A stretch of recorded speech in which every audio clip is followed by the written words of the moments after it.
And you can join in on our live Instagram. We got two great guests doing some amazing things. You know, we like to put a spotlight on ordinary people doing extraordinary things, and our two guests are no exception. Mr. Marshall Hatch, who is the executive director of the Sankofa Village and Wellness Center, and Gregory Matthews join us right in the studio. We want to give a big welcome.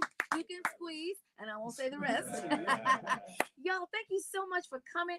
I hear that you all are doing some amazing things over at West Garfield Park, and I definitely want you to explain to the believers how they can join in, not necessarily with what you're doing, but how it benefits them on what you're doing. So let's start with you, Marshall. Absolutely. Thanks again for having me.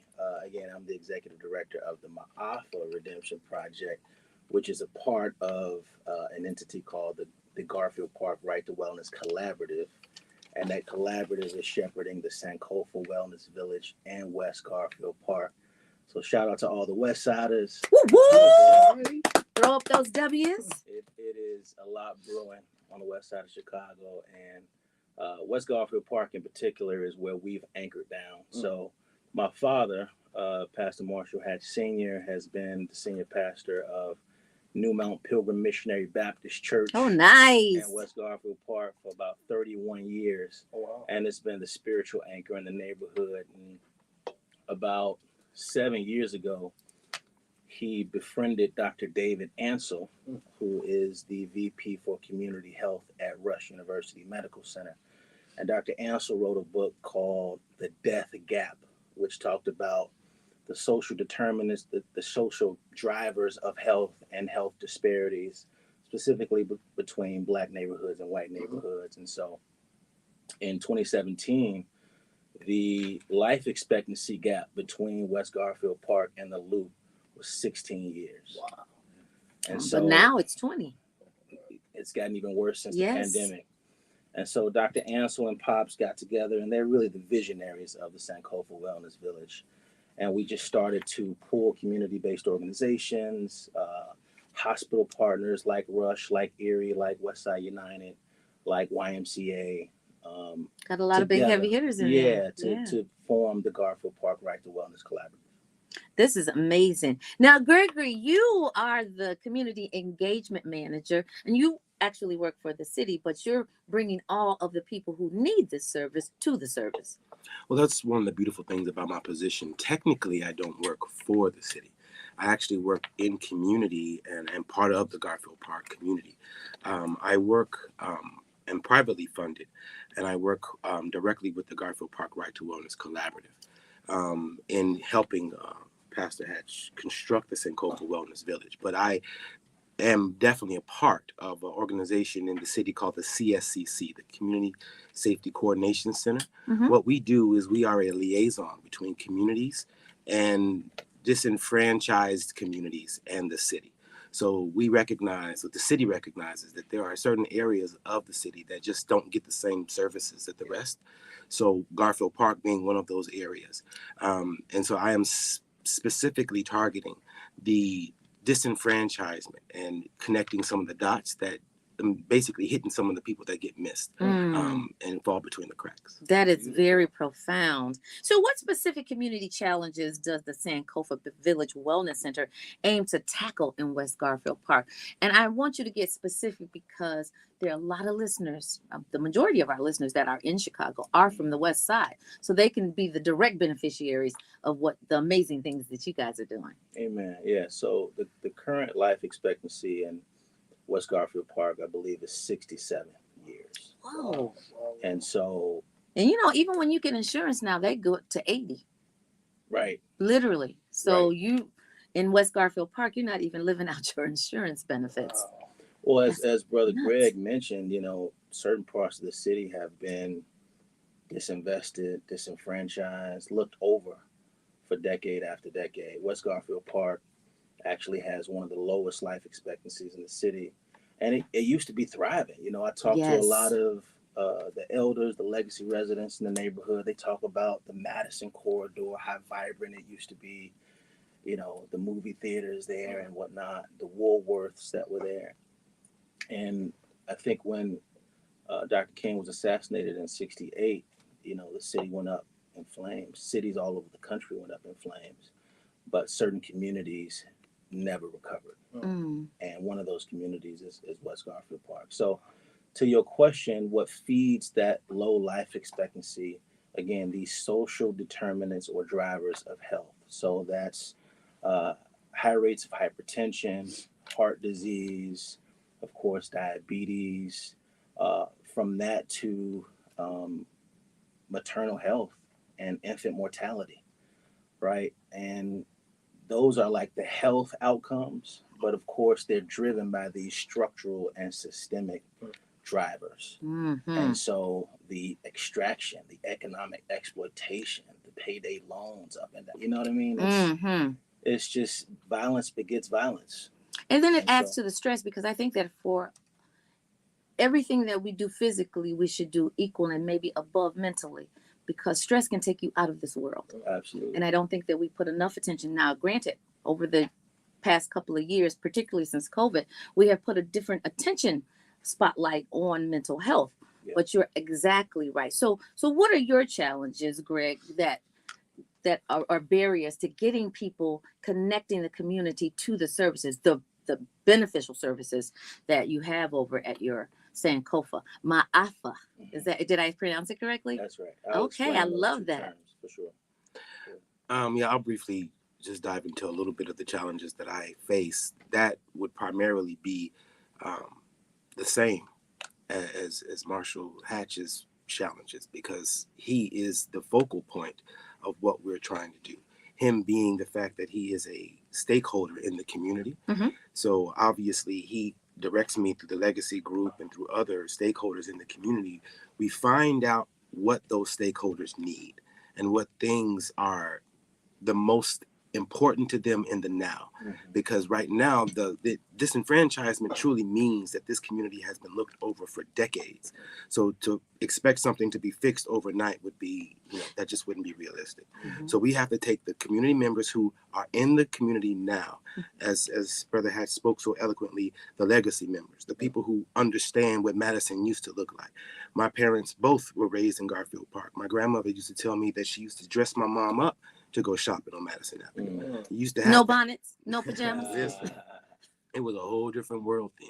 They needed nothing from downtown. They had everything, including medical benefits, right at their fingertips. So when those legacy members explain to us that we are trying to recapture what was lost, Brother Hatch's entire program, the Sankofa program, as he will explain, does exactly that from a cultural sense. So my biggest challenge is to get people who are in our state of mind right now in Chicago to understand that we have a cultural transformation that has to happen, and we are trying to be the precipice of that. Well, you guys are doing a great job, because now this new 50,000 square foot facility named Sankofa Village Wellness Center, it will offer a range of services designed to uplift and support the community. It will also include a health clinic, a gym, an exercise facility.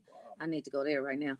Early childhood programs, a community-owned credit union, support for small businesses, which is critically needed, trauma-informed healthcare, a grocery store, and other essential services. Now, what's the address? And can people come now, or are we developing this and it's a futuristic?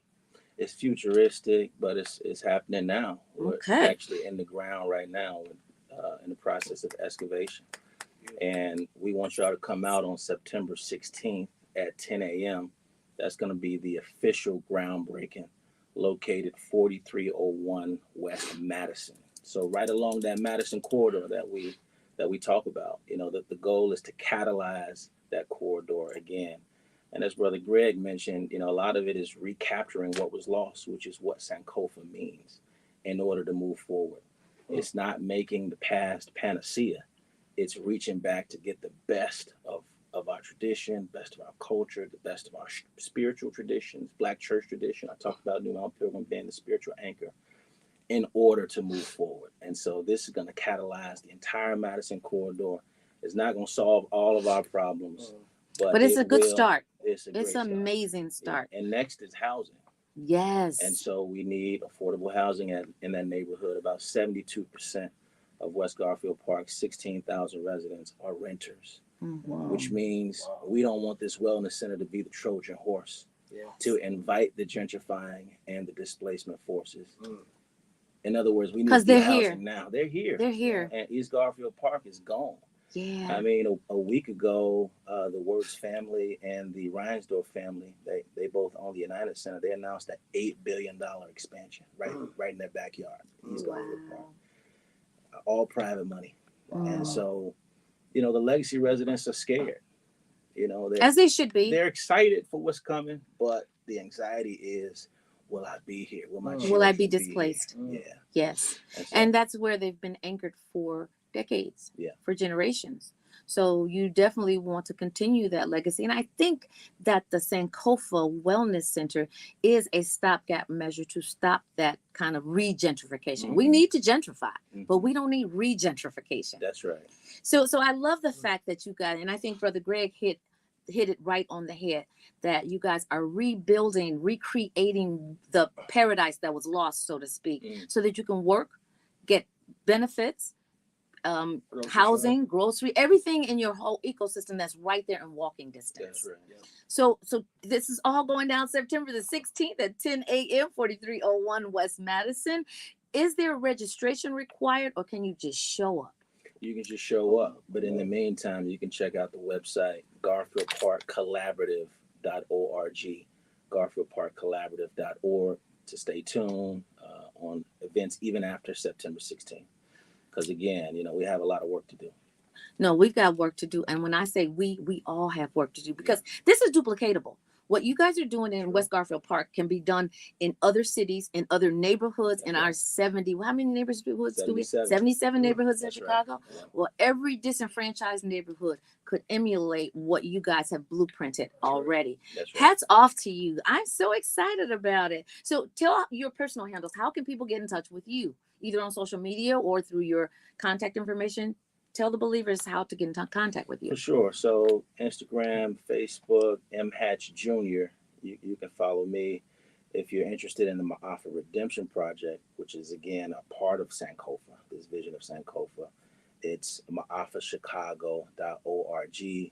These are young brothers who don't necessarily need another chance. They need a fair us. chance. They need a fair chance. Yes. And they need us. They need community. And so that's what the Ma'afa Redemption Project is about. Now, what does Ma'afa mean? Ma'afa is Swahili for the great disaster, great catastrophe. It was popularized by a sister named Marimba Ani, and she used it in the late 80s to talk about what it must have felt like to be at the bottom of one of those slave ships. And at our church, we have the largest iconic display of the Middle Passage in the world. It's of a Black Christ whose torso is the Brooke slave ship, which was a schematic produced by British abolitionists in 1789 to expose the horrors of what we consider the transatlantic slave trade. But Marimba Ani says, when we use words like transatlantic slave trade, it still strips away the humanity of those who were at the bottom of that ship, those who chose to jump overboard.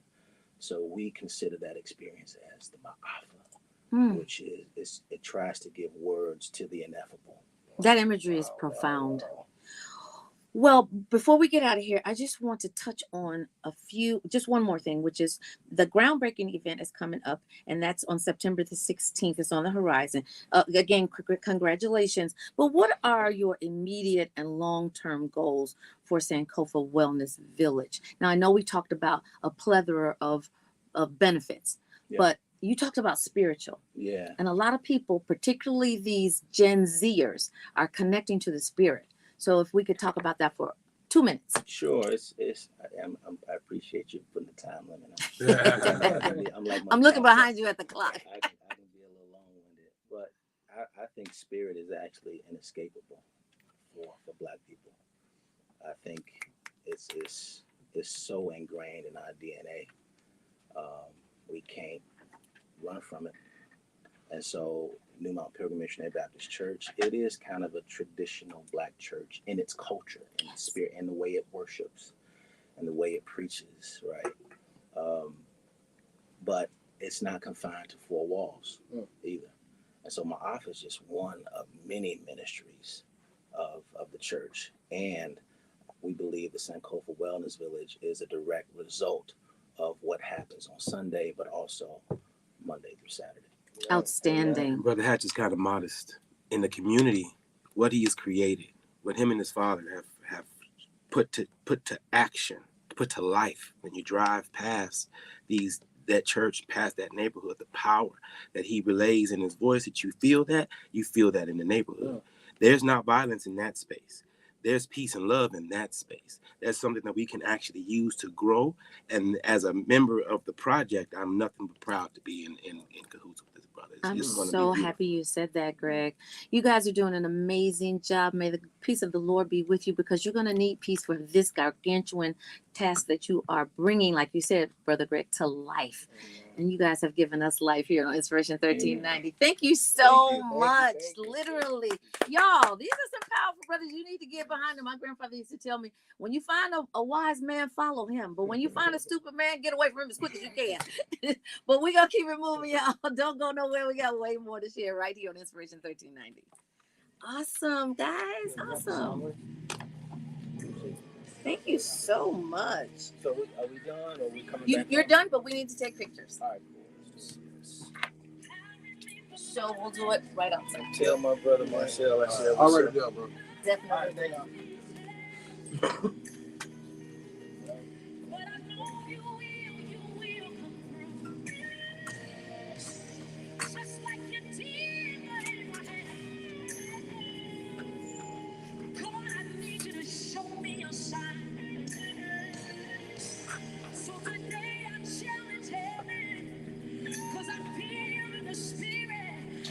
Manifestation time. So here I am, Jesus. All I have is your word. Show yourself to me, God. I know you won't let me down.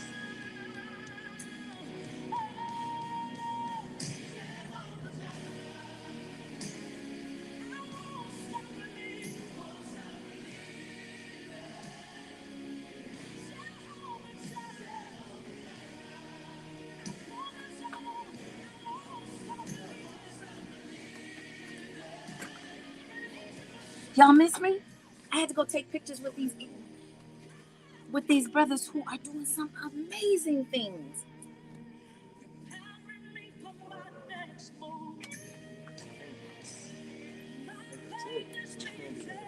Is Stacy's not going? Okay. So no, you need another one then. Yeah, I'm gonna get one. I'll just bring it up. So I don't know what's going on with Facebook. But Instagram is doing its thing. Marcel joined? Okay. What's up, Marcel? I hope that you savor these last 3 days, bro.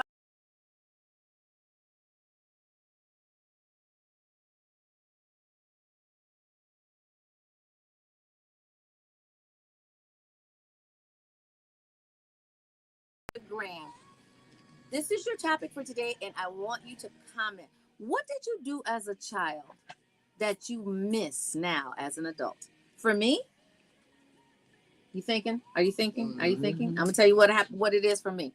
For me, it is going outside where it's just about to be dusk. You know, before the street lights come on and the lightning bugs come out. And I used to catch the lightning bugs and take their light and make earrings and necklaces and rings. Literally, I miss that so much. I don't know what happened to all the lightning bugs. Like I don't see them anymore. Like I don't see them anymore. Maybe they've gone like with the cicadas. Yeah, but it used to be 5,000. Now it's 4. You're right. And the other thing is that I miss is going outside in the afternoon, right after lunch, and playing with my friends and beating every last one of them in double dutch. I was the double Dutch queen and the double Irish queen. I don't even see kids outside anymore playing double Dutch. Hopscotch was cool, but double Dutch, literally. I was always competitive, but so I had to beat everybody on everything. Of course, I did the hopscotch, but that wasn't my favorite. That double Dutch and double Irish was amazing to me. Oh, don't let me get a pop-up. Baby, I pop clean up. What did you miss as a child? I miss every summer, like me and my whole family would go up to Six Flags in like one big van together. We'd all carpool together, all my cousins together, my uncles, like before everyone started passing away and stuff. Yeah. I cherish that so much. I'm so glad we got to do that. So I miss doing that. It's the traditions that count. Yeah. It's the traditions that when they're gone, that you reflect back on, and it really makes you, it takes you to a feel good place. Because like me, it takes me feel good for sure, but it makes me sad for sure. But does it make you happier than it does sad, or is it both kind of like a mixed emotion? I think it's both, because every time I see Six Flags, I'm like, we had a game like when you see the roller coaster, the drop, the yes, big drop, like the first one to pick it out wins. So every time I see Six Flags, I win. Every time I do that, I start like crying. I'm like, Would it make you want to start your own family? No, yes, 100%. Start your own list of traditions. Would you do that? No, Would you do that with your family? Me and my girl, we're trying to put it together with my little cousins and little nephews and stuff now too. So we're trying to like put it on them now, and because we had such good memories, we want to give our little nephews and cousins. That's awesome. So that outweighs the bad for sure. So those are the stories. Those are the stories that you tell generationally. Yes. Yeah. Yes, absolutely. That's awesome. Crazy stories that Six Flags. I love Six. I love roller coaster. I can't go on them anymore because of my aneurysm, but I love Six Flags. Yeah, my cousins were the reason. Like they tricked me into going on the upside down roller coasters. Like, oh, I definitely can't do that. They're like, all right, you can go on this one. This one doesn't go upside down. And while we're there, I see the loop. I'm like, what are you talking about? And I love it. Man, I love when I get to Six Flags, that Flash Pass. I was dragging the kids because I love all the roller coasters. We're gonna get on the roller coasters first. When the kids are like, I'm tired. No, you're not tired. Do you know how much that Flash Pass costs? Oh, we're going on everything. I'm talking about you gonna get wet. You gonna go high. You gonna go low. Oh yeah, we going. My uncle though, he worked at what's the stock place in Chicago, like the big stock marketplace. That's where he worked. Oh, okay. So like they would somehow like rent out Six Flags for like the day. Oh yeah. That's why I was a lot of corporate trips are done at Six Flags. Yeah, I know a lot of people that love Six Flags, and it is a family outing that is memorable. Can I do the announcement? Of course, go right ahead. What's going on? Could I get the audio for this? Oh, you miss playing basketball and bowling. That's always nice too, DJ Bilo says. Yeah, I love to see. Hey, Afza, Malik. What's going on? Thank you so much for joining us. I'm gonna wave to you. Yeah, so for those of you who are just joining, first of all, thank you so much for joining. But the ones that are just joining, the exclusive is, what do you miss doing as a child that you would love to reminisce on as an adult? And I shared, well, actually, Adam shared that he used to take family trips to call Stacey Chelsea at 866. I loved catching 3344. What do you call them? I call them lightning bugs, but a lot of people call them fireflies. Lightning bugs. Where's the action, Jackson? I'll tell you what's going on. So, you know, a lot of times we have events that come up that we want you to partake in because it's a family outing. So our online subject is a little bit different today. So I wanted to reminisce in the back so that people could reminisce in good times and feel good times, right? So you got some feel good things coming up. Some feel good things for sure. It is that time of the year again when me and my friends organization is throwing our second annual golf outing for the Jack Drogas Foundation. We are 23 days out from the outing and looking forward to seeing everybody there. If you have not done so already, please remember to purchase your ticket while inventory lasts. We got about 30 tickets left, and we're trying to push those last ones. Additionally, any and all donations are very, very much appreciated. Nothing too small, nothing too big. Small. Give me 50 cents. That's all I'm asking for. On Friday, September 20th. Said from a rapper. On September 20th, the afternoon will start at Willowcrest Golf Club in Oak Brook, Illinois, with lunch from 11 a.m. to 1 p.m., which will include one beer ticket, your choice of a hot dog, Italian sausage, brat, whatever you want. And then at 1 p.m., we'll do our 18-hole scramble of golf, which will most likely run up till about 6 p.m. And then any purchase ticket will both include the lunch and golf. The only thing we ask is the Drogas family will be hosting a party for after. Please just RSVP for the after party if you want to attend. And how do people get tickets? Yes, people get tickets by going to eventbrite.com and then looking up the Jack Drogas golf outing. Spelled Drogas. Yeah, Drogas is spelled Drogos. Oh. And then And who is Jack Drogas? Jack Drogas was one of my best friends of all time since like 5th, 6th grade. He passed away a couple years ago. I got him tatted on me and everything. And so this is you all's way of keeping his spirit alive. Absolutely. So this is a great way. Yeah, and given his pursuit and passion for the real estate business, which he was in, the Jack Drogas Foundation intends to establish an alliance with the Harold E. Eisenberg Foundation, where Jack served as an associate board member. So further details about this alliance will follow the launch of the Jack Drogas Foundation website, which is scheduled, already went live on the 21st of August. To make a donation, please just go to that Evite or the get tickets, and the donation, the proceeds will go to that foundation. So they can get tickets on Eventbrite, and it's all going down September the 20th at the Oak Brook Golf Club. Is that right? Willowcrest Golf Club in Oak Brook. Yes, ma'am. Yes, I am super excited about it. So that's a really good, memorable way Absolutely. to keep someone's spirit alive. And for those of you who have lost people in your family, you know, they always say that the spirit lives on, but it's events like this that make that spirit more palatable. You feel it. You absolutely. Jack you do. is always at that first one. You could definitely feel him in the air, and like just his parents, his siblings were all there. It's just fantastic to see everybody come out and support. And you know, the permanence of death is what really scares the living, right? Yes. And so you think that you're in a nucleus with people who love you if you're with your parents, your siblings, and so forth. But this next story, which I am tragically has to announce, but this next story is about a father who actually beat his daughter to death in Tinley Park. And so as you guys are keeping Jack Drogas alive, here's a father who, by all accounts, for a nucleus in a family, is supposed to be a trusted person, right?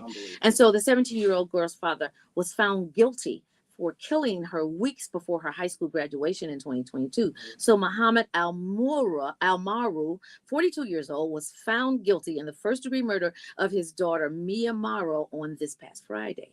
So on May the 1st, 2022, Tinley Park police were called to the home on the 7800 block of West 167th Street by Almaru's sister. The police found the 17-year-old girl beaten to death in the basement, the Tinley Park police said. Officers also found Almaru with self-inflicted wounds to his wrist and his throat and had ingested pills, according to the Tinley Park police chief, Matthew Walsh. Well, the neighbors at the time said that he was taken away on a stretcher, and other relatives arrived distraught behind this whole bloody, murderous scene. They described it as a chaotic scene with much shouting. Prosecutors said that Morrow and her father had argued about her attending prom, and she allegedly crashed her father's car a week before her death. Well, I'm going to say this. I have a child whose child has not crashed their car. You're so happy about the fact that the child did not perish in the crash. You kind of, the damage to the car kind of wanes in comparison. Yeah, so police said that they found a bent metal pole and a rubber mallet allegedly used in Morrow's murder.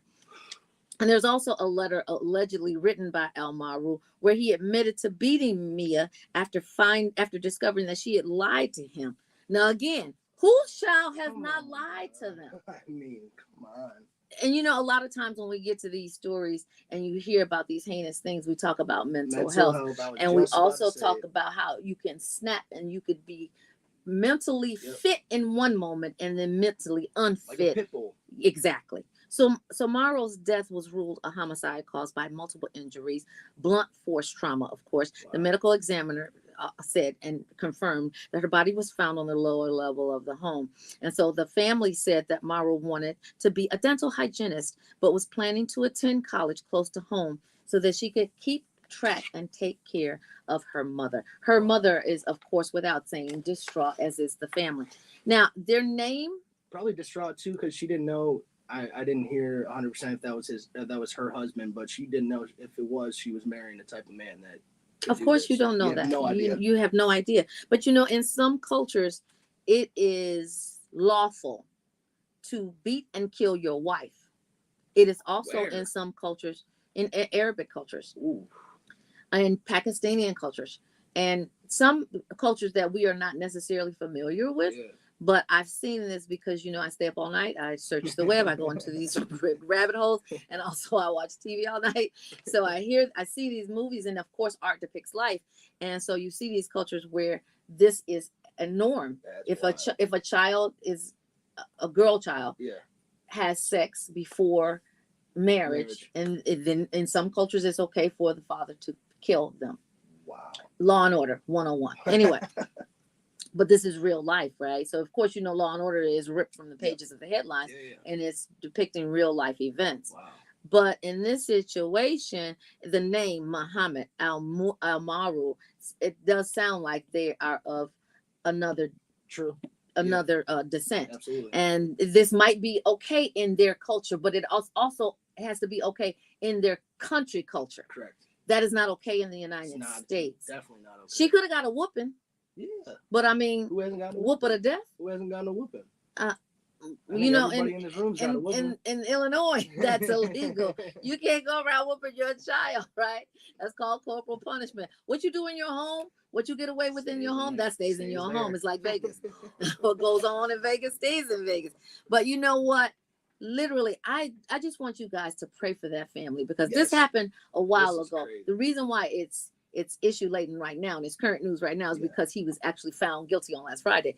And there's not one person in the United States that would say that he was justified in killing his daughter because she crashed the car and because she wanted to go to prom. What child doesn't want to go to prom? Sounds very normal to me. Yeah, I am looking at all of these things. And, you know, in biblical times, they say, in the Bible, they say that all of these things are going to come to pass, but the end is not yet. But there's so many people that say, oh, these are the last days.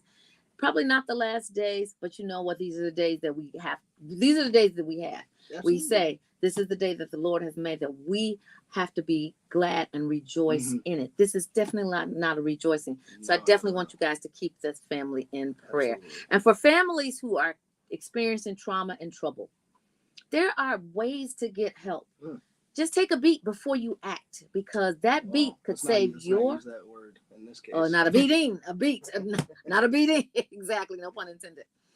But that 3-second pause can change and save a life. I did that this morning. I freaked out because my garbage bag broke everywhere when I was coming out the house. I took a beat. I said, okay, it's a good day. I'm alive. I worked out. My blood's pumping. I'm alive. It's okay. And that's all about that spiritual healing that we talk about. So let's do it, y'all. We're gonna play this next song in memory of this young girl, Amaru. It's Inspiration 1390. I remember these kind of songs. All right, guys. That was heavy. Hey, Lafayette, what's going on? Marcel is not here, but I'm gonna accept that. Hey, I'm gonna say, and I'll let him know that you reached out. So the exclusive for today is, what did you do in your childhood that you loved doing, but of course you can't do it in your adulthood now? Put your comments in the thread. What's up, Beehive? Oh, Jax. Yes, Tanya. Thank you so much, Avza Malik. I appreciate the compliment. Jax, I forgot about Jax. Oh, the game, Jax. I was the champion in Jax too. Listen, when I tell you that I have been competitive since I was 5 years old, and let me tell you why I've been competitive since I was 5 years old. Because my aunts and uncles, before I found out that my mother wasn't my sister, my aunts and uncles, who I thought were my brothers and sisters, they used to do the most heinous things to me. So I always had to win. Now, I'm a kid, but I had this winning spirit in me. Jax was absolutely one of my favorite games. Now I have nails and stuff, but I can still get out. And you know, we had strict jacks. It was rules. You couldn't touch another jack, otherwise you were out. If you threw the ball up and you weren't on double bounces, if the ball bounced twice, you were out. The next person's turn. So literally, that actually laid the groundwork and the framework for my competitiveness. So what is it that you did in your childhood that you can't or have not done since you've been an adult, but when you think about it, it just brings back great memories. For Adam, it was going to Six Flags. For me, it was catching lightning bugs and making jewelry out of them. I would just stick it, and I don't even know why would my mother let me do that. I would stick the jewelry part, I mean the lightning part of the lightning bug on my ears and make them earrings. And I would literally stick one right here where you see this locket, because that was my necklace medallion, and I put it on my finger on my now it was probably be like toxic, right? Because lightning bugs are eating up cicadas. Yes, exactly. Anything, but literally everybody on the block did it, and the more jewelry you had, the richer you were as a child. I would collect them and then I would squish them and then just paint with it. I would like write stuff on it. Oh, you're a menace. I'm glad you changed. What's up, B-Live? 30. Nighttime chalk. Nighttime chalk. Basically what it was. So you did have a lot of lightning bugs. Yeah, my grandpa's house. That was, oh my God, in South Holland. Let me just tell you what made me think of this. I was looking at a movie last night. 1 minute. I was looking at a movie last night, and they had all these lightning bugs around. Fantastic on film.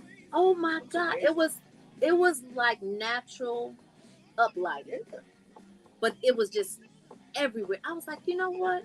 It immediately put me back in a headspace of when we would go outside and catch those bugs. Yeah. I loved it. I guess y'all didn't do nothing as kids, huh? I don't see any more remarks. Thank you, Tanya. Evidently, you had a great full childhood. I wasn't like Mr. Grill or like being a teenager. Oh yes. Just sneaking out, throwing eggs at almost people. getting caught. You know what I mean? Throwing eggs at people, running from the cops. That's But so fun that didn't kill anybody. No, yeah. Throwing eggs yeah. at somebody That's is not killing just nobody. no. Five, Actually, if you think about it, that egg is 3, really nice for your face. 2. We're rocking with the brunch bus right here on this Vision 1390. It's your girl Tamara Fair on the air, and I'm sitting here posting with your main man. Hey, it's Adam filling in for Marcel Action Jackson. Y'all, listen, today is Wednesday. As I have informed you this entire month, on Friday, it is my official start of my September to remember vacation. Yes, I've titled it. I don't know about y'all. When you name it, you own it, and that is mine. September is mine. But in the meantime, what's going on, Adam? What's going on is a black woman sued Chicago staffing agency after workers caught on an open line making derogatory remarks while mistaking her for a white woman. So a staffing agency in Chicago is being accused, like I said, after one of its agents left an accidental but derogatory voicemail on a black woman's phone alleging she was white. Ashley Chapman said she got a message from this very agency she recruited help from to search for a job in the Chicago area. Chapman, a Chicago native, said she moved back to the city with her kids after living in North Dakota for some time and sought help from the office in suburban Elgin. So I don't have a lot of help. I don't have a lot of family to help me, the single mother of 2 daughters said in a news conference. I need a job. I need money for my kids. After missing a call from the agency, an employee left a voicemail but forgot to hang up. One employee is heard talking with a colleague, unaware that the message is still being recorded on Chapman's phone. Let's see what Ashley Newman looks like, one person is heard saying. I don't think she's black. I think she's white. Yeah, I think she's white trash. In another comment, someone said, your baby daddy's married. That means you probably had some unprotected sex. Despite the offensive message, Chapman still called the agency back to seek help finding a job. I don't know about you, but I wouldn't be calling them back. No, you and me both. They're not going to be helping anybody. The next time I call them back, my attorney would be calling them back. People make mistakes, but they just took it too far, Chapman said. I think that's not even giving them that credit of that was way more than too far. She later sought legal representation to start the process of filing a discrimination complaint against the company. It was a repulsive message. In cases like this, you don't find out about why decisions were made, Chapman's attorney David Fish said. Usually people aren't stupid enough to leave a voicemail like this. Fish filed the charge of discrimination with the Illinois Department of Human Rights to begin the proceedings for an official civil complaint. What we've alleged in our charge of discrimination is that there's a marital status discrimination, that there's gender discrimination, and that there's race discrimination, Fish said, adding that he and Chapman have called the company to be investigated. So the IHDR is the state agency responsible for enforcing this, which prohibits discrimination on the basis of race, color, religion, sex, national origin, ancestry, military status, age, and order of protection status, marital status, sexual orientation, and a bunch more. The department reviews requests for charges alleging unlawful discrimination concerning employment, housing, financial credit, public accommodations, and stuff like that. Atlanta Black Star has reached out to the IHDR for an update on whether the complaint has been officially filed in Chapman's case. That's crazy. Crazy. Wouldn't you hate to be those two people who were probably just having what they called fun? Now they're facing a lawsuit. But this tells you, and every teaching moment, I love to highlight those teaching moments. Make sure that you turn your phones off. Someone told me once, make sure that you click that side button and make that phone go off, because you never know. And you're going to talk. You're going to talk.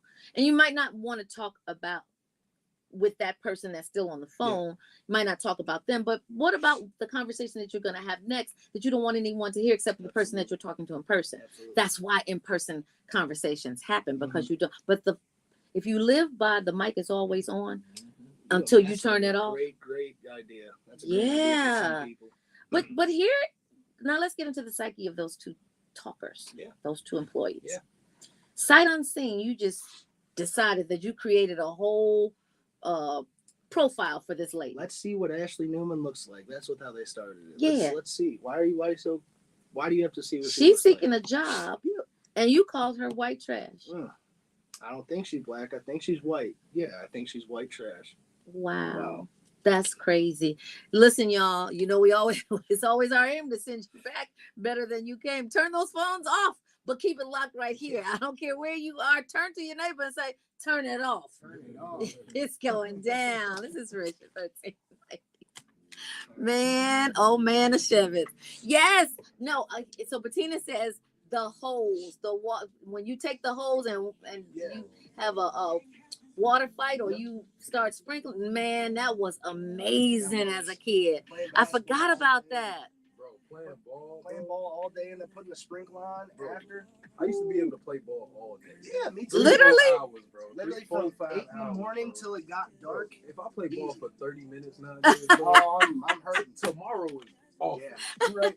Tomorrow's awful. The legs are done. The hangover that comes from playing basketball is way worse than drinking, bro.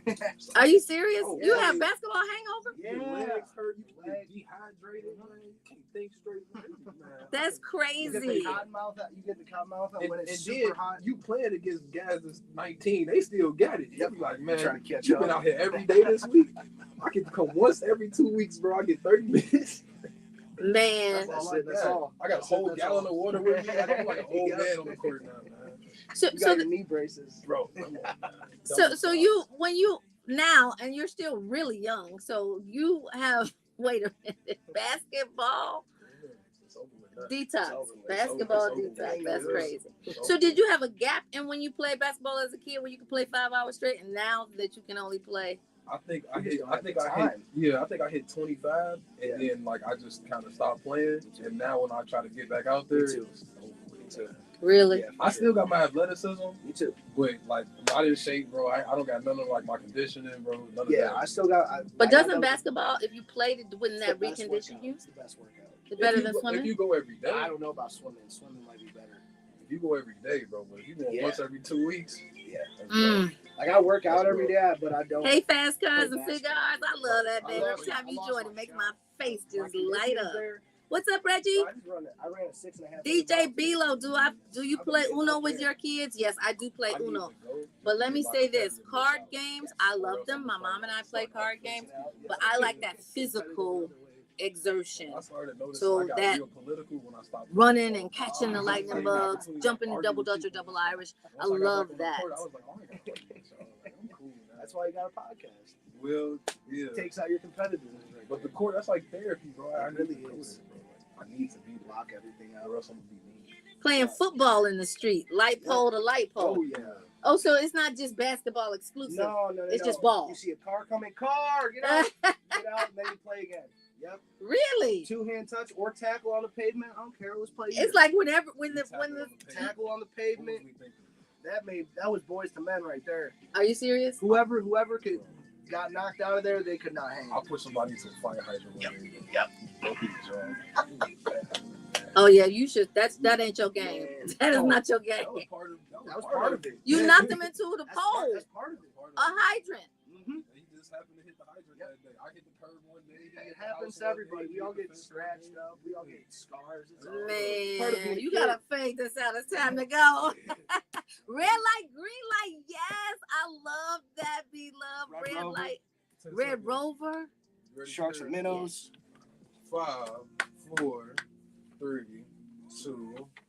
It's time to rock out with the Brunch Bunch on this wonderful Wednesday, y'all. It's been a blast. We had 2 amazing guests. Yes, I definitely yes, want you yes. guys to plug in on West Garfield Park because that is literally game changer. Absolutely. But you know what? We ain't changed the game because time is the time and it's time to get up out of here. We always want to encourage you to keep Love 24 alive. Tell someone that you don't know, a perfect stranger, that you love them, and show someone that you do know how much you love them. Lead with love, land on love. Before I tell you I love you, Mm-hmm. I want to tell you, believers, that your mental health protection is essential Absolutely. to your overall wellness. I do love you though. I love you too. Believers, we love you. Baby Eminem, we love you too. Up next is AC Green. Right after that is Pastor Patterson on the drive home. We do it all night long right here on Inspiration 1390. Peace and stay optimistic. 2 minutes ahead of time? Oh, 115. okay. Y'all, thank you so much. Duck, duck, goose. Oh, I love it. I love it. I love it. I love it. Yes, we will see you tomorrow. Y'all, Thursday is the countdown. Thursday is vacation eve. I know I tell y'all it's Friday Eve, but it's vacation eve. Lafayette Kelly, thank you so much for tuning in. We truly do appreciate you. We'll be here tomorrow. I hope you will be too. In the meantime, peace.